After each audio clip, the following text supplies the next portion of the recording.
Hello दोस्तों, एक बार फिर आप सभी का स्वागत है सक्सेस प्लस के इस ऑनलाइन प्लेटफॉर्म पर। आज की वीडियो में हम मंत्रिमंडल में हुए बदलाव या फिर आप कह सकते हैं रीशफल, कौन-कौन से नए चेहरे आए, किन-किन को हटाया गया या फिर किन मंत्रियों ने रिज़ाइन किया, उन सभी की चर्चा हम विस्तार से करेंगे। देखिए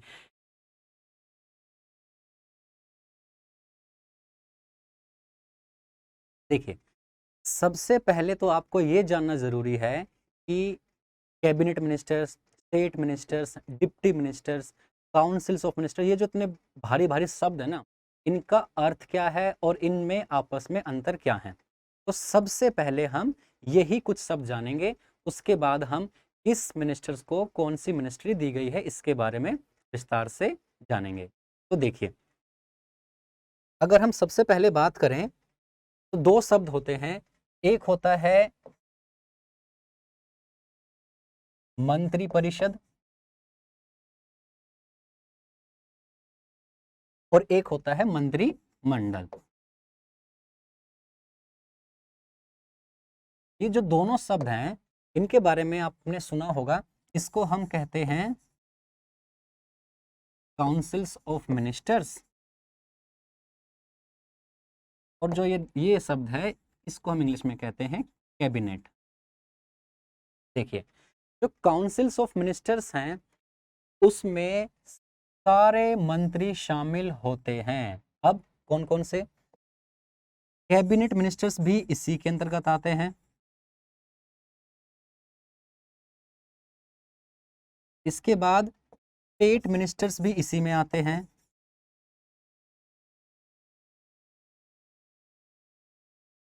और एक जो तीसरा लेवल होता है, जिसे हम कहते हैं डिप्टी मिनिस्टर्स, वो सभी के सभी मिनिस्टर्स मंत्री परिषद मतलब काउंसिल्स ऑफ मिनिस्टर्स के अंतर्गत आते हैं।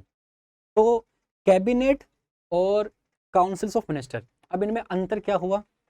ये जो कैबिनेट मिनिस्टर्स होते हैं ना, ये होते हैं जिनके पास एक स्वतंत्र और बड़ा मंत्रालय होता है। अब बड़े से क्या तात्पर्य है? जैसे रेलवे मिनिस्ट्री, रेल मंत्रालय, गृह मंत्रालय, ये सब काफी बड़े मंत्रालय हैं। तो इन मंत्रालयों के जो प्रमुख होते हैं, वो होते हैं कैबिनेट मंत्री। जैसे गृह मंत्रालय के जो प्रमुख हैं, वो हैं श्री अमित शाह जी। तो जो अमित शाह जी हुए, वो हुए कैबिनेट मंत्री। ऐसे ही रेल मंत्री पहले थे पीयूष गोयल। तो पीयूष गोयल क्या थे? कैबिनेट मंत्री थे। देखिए, इसको हम थोड़ा विस्तार से समझ लेते हैं पहले। देखिए भाई,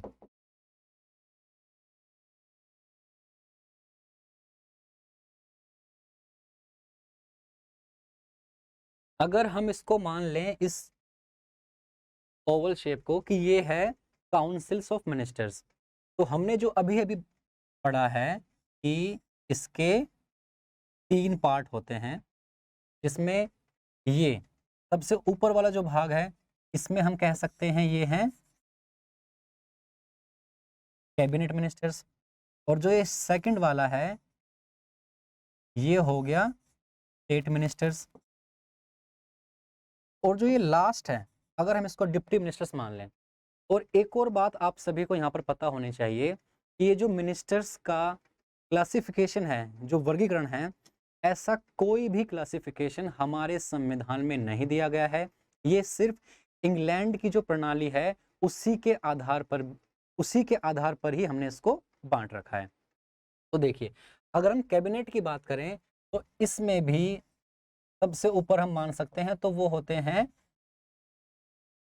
प्राइम मिनिस्टर्स। ठीक है भाई। अब इस बार तो नहीं है, नहीं तो यहां पर हम रखते हैं डिप्टी प्राइम मिनिस्टर्स को, जिसे हम कहते हैं ना उप प्रधानमंत्री। ये जो डिप्टी प्राइम मिनिस्टर्स का जो पद है, ये हमारे संविधान में नहीं दिया गया है। इसका मतलब साफ हुआ कि ये संविधानेतर पद है। और अगर बात करें कि सबसे पहले किससे उप प्रधानमंत्री बनाया गया था, तो जवाहरलाल नेहरू जब प्रधानमंत्री थे, उस समय पर सरदार वल्लभ भाई पटेल जी को उप प्रधानमंत्री सबसे पहले बनाया गया था। अब इसमें जो बाकी हैं जैसे रेलवे मिनिस्टर्स, होम मिनिस्टर्स, ठीक है, डिफेंस मिनिस्टर, तो जितने भी बड़े मंत्रालय हैं उन सभी के जो मिनिस्टर्स हैं उनको हम शामिल करते हैं कैबिनेट में इसमें, ठीक है। इनको हम अलग रंग से रंग देते हैं ताकि समझने में हमें आसानी हो। एक और बात आप सभी को यहाँ पे जाननी चाहिए, ये जो कैबिनेट शब्द है ये हमारे संविधान में मूल रूप से नहीं था। अब इसका मतलब है मूल रूप से जब हमारा संविधान लिखा गया था उस समय पर कैबिनेट शब्द संविधान में शामिल नहीं किया गया था। इसको शामिल किया गया है 44th संविधान संशोधन द्वारा जो 1978 में हुआ। इसमें इन्होंने क्या करा, इसको लिखवा दिया है कहां पर, 352 आर्टिकल 352 में कैबिनेट शब्द को शामिल कर लिया गया है। और उसमें भी क्या कहा है कि जब भी आपातकाल लगाया जाएगा तो जो कैबिनेट मिनिस्टर्स हैं उन सभी के साइन होने अनिवार्य हैं। तो इस तरह से कैबिनेट शब्द को 44वें संविधान संशोधन द्वारा संविधान में शामिल कर लिया गया है। अब देखिए, अब बात करते हैं हम स्टेट मिनिस्टर्स की। अब स्टेट मिनिस्टर्स को भी हम दो भागों में बांट सकते हैं। जो इसमें पहला है इसको हम कह सकते हैं state ministers with independent charge. अब इसका मतलब समझिए भाई, इंडिपेंडेंट चार्ज को हिंदी में हम कहते हैं स्वतंत्र प्रभार। अब इसका अर्थ समझिए, इसका अर्थ यह होता है ऐसे मिनिस्टर्स होते हैं जो अपने विभाग के प्रमुख होते हैं, उनको हम कहते हैं state minister with independent charge. अब जो नीचे वाला हिस्सा है ये होते हैं स्टेट मिनिस्टर्स, इनको इंडिपेंडेंट चार्ज या फिर स्वतंत्र प्रभार नहीं दिया जाता। ये किसी कैबिनेट मिनिस्टर्स के अंडर काम करते हैं। स्टेट मिनिस्टर्स जिनके पास इंडिपेंडेंट चार्ज नहीं होता है वो कैबिनेट मिनिस्टर्स के अंडर काम करते हैं। और state ministers with independent charge जिनके पास होता है उनके पास अपना एक अलग मंत्रालय या फिर डिपार्टमेंट होता है। यहां तक आपको बात समझ में आई? देखिए आगे चलते हैं। एक और बात देखिए, ये जो स्टेट मिनिस्टर्स होते हैं इनको जो कैबिनेट की मीटिंग्स होती हैं उनमें इन्हें भाग लेने का अधिकार नहीं होता है, लेकिन जब इनके विभाग से संबंधित कोई बात होती है तब इनको मीटिंग्स में बुलाया जाता है। अब जो थर्ड लेवल है हमारा डिप्टी मिनिस्टर्स का, इसको हम हिंदी में उप मंत्री भी कहते हैं। तो जो तीसरा प्रकार है डिप्टी मिनिस्टर्स, इसमें वो मंत्री शामिल होते हैं जो कि राजनीति में नए नए होते हैं और उनको सिखाने के लिए डिप्टी मिनिस्टर्स बनाया जाता है। ये जो उप मंत्री हैं ये या तो कैबिनेट मिनिस्टर्स के अंडर काम करेंगे या फिर state ministers with independent charge या फिर इनके अंडर काम करते हैं।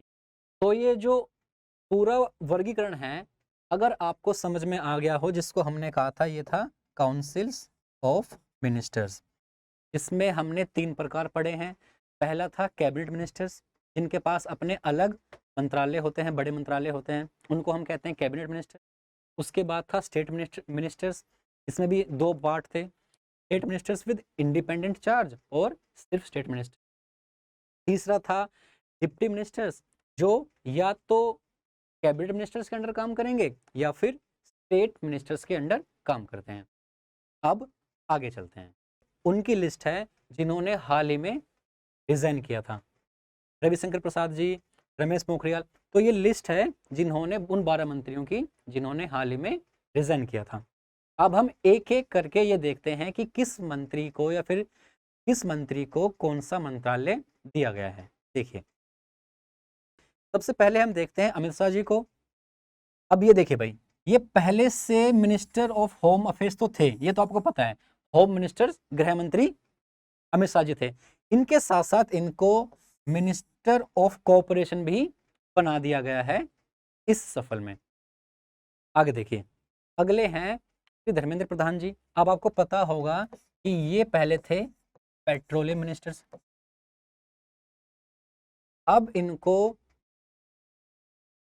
मिनिस्टर ऑफ एजुकेशन या आसान शब्द में कहते हैं शिक्षा मंत्री, और शिक्षा मंत्री के साथ साथ minister of skill development and entrepreneurship, इन दोनों का कार्यभार दे दिया गया है। तो इसको आप बहुत अच्छे से याद रखिए, क्योंकि ऐसे क्वेश्चंस आपके एग्जाम में ज्यादा पूछे जाते हैं। शिक्षा मंत्री हमारे नए बने हैं श्री धर्मेंद्र प्रधान जी। आगे देखते हैं, नेक्स्ट हैं नारायण राणे जी। इनको बनाया गया है MSME मिनिस्टर्स। अब हिंदी में अगर इसको कहें तो सूक्ष्म लघु एवं मध्यम उद्यम मंत्रालय, तो ये दिया गया है नारायण राणे जी को। अगला है स्मृति ईरानी जी। अब इनके पास, आपको पता होगा, इनके पास ministry of women and child development के साथ साथ पहले टेक्सटाइल मिनिस्ट्री भी इन्हीं के पास थी। तो अब इनसे टेक्सटाइल इंडस्ट्री ले ली गई है और ministry of women and child development ये इन्हीं के पास है।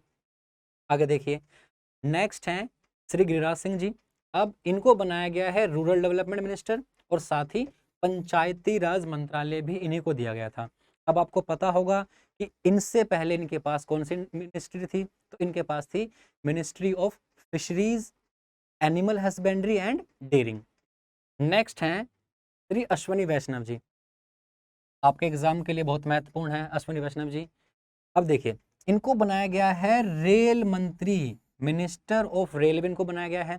इनके बारे में आप एक आधी बात जान लीजिए कि ये उड़ीसा काडर के सिविल सर्वेंट रह चुके हैं, मतलब IAS रह चुके हैं। और रेलवे मिनिस्टर्स के साथ साथ minister of communications, ministry of electronics and information technology भी इन्हीं को ही दिया गया है। तो बहुत ही महत्वपूर्ण है आपके एग्जाम के लिए, अच्छे से समझ लीजिए। आगे देखते हैं, अगले हैं पीयूष गोयल जी। अब आपको पता होगा कि जो पहले रेल मंत्री थे हमारे, वो थे पीयूष गोयल जी।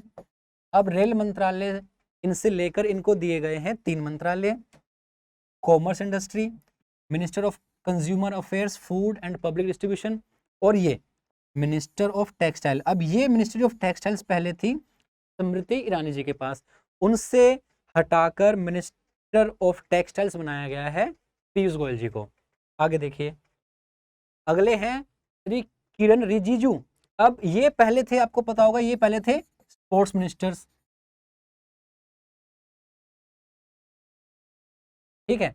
अब स्पोर्ट्स मिनिस्ट्री से हटाकर इनको बनाया गया है ministers of law and justice. Next है डॉक्टर महेंद्र नाथ पांडे। इनको बनाया गया है मिनिस्टर्स ऑफ हैवी इंडस्ट्री या फिर मिनिस्ट्री ऑफ हैवी इंडस्ट्री इनको दी गई है।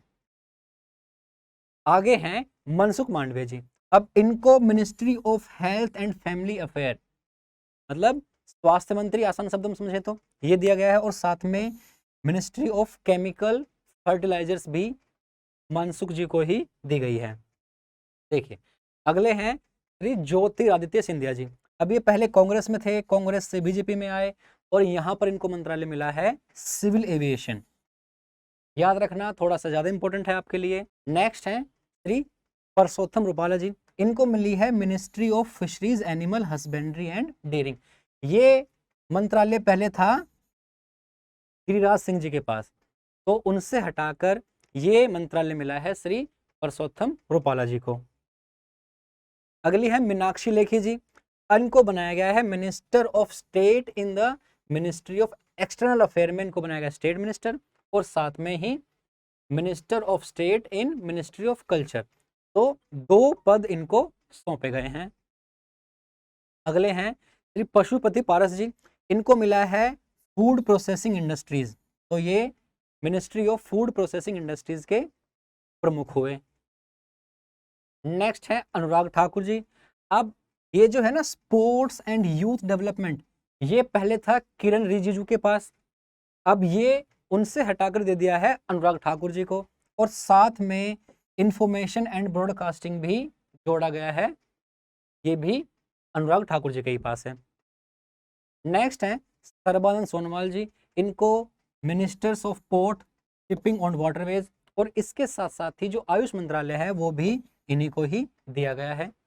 आगे देखते हैं। अगले हैं आरपी सिंह जी, इनको बनाया गया है मिनिस्टर ऑफ स्टील, आपको पता होगा जेडीयू से हैं ये सांसद। नेक्स्ट है हरदीप सिंह पुरी जी, अब पेट्रोलियम मिनिस्ट्री मतलब minister of petroleum and natural gas ये दिया गया है हरदीप सिंह जी को। पहले ये था धर्मेंद्र प्रधान जी के पास और अभी इनको दे दिया गया है, और इसके साथ साथ ही minister of housing and urban affairs भी दिया गया है हरदीप सिंह पुरी जी को ही। अगला है भूपेंद्र यादव जी, इनको मिला है minister of environment, forest and climate change, और इसके साथ साथ ही मिनिस्टर ऑफ लेबर एम्प्लॉयमेंट भी इन्हीं को ही दिया गया है। अगले हैं Kishan Reddy ji, minister of culture और साथ में मिनिस्टर ऑफ टूरिज्म, ये दो पद इन्हें दिए गए हैं। अब देखिए अभी तक जो हमने मिनिस्टर्स पढ़े हैं वो थे जिनमें कुछ चेंजेस हुए हैं या फिर नया ऐड हुए हैं, लेकिन जो बाकी बचे हुए हैं वो वही हैं जो पहले भी वही मिनिस्टर्स थे और अभी भी वही मिनिस्टर्स हैं। दोस्तों आज की वीडियो में सिर्फ इतना ही। मैं उम्मीद करता हूं कि मंत्रिमंडल में जो नए परिवर्तन हुए हैं वह आपको समझ में आ गया होगा, और ऐसे ही अन्य जानकारियों के लिए आप चैनल को सब्सक्राइब ज़रूर कीजिए। मिलेंगे आपसे अगले वीडियो में। जय हिंद, जय भारत।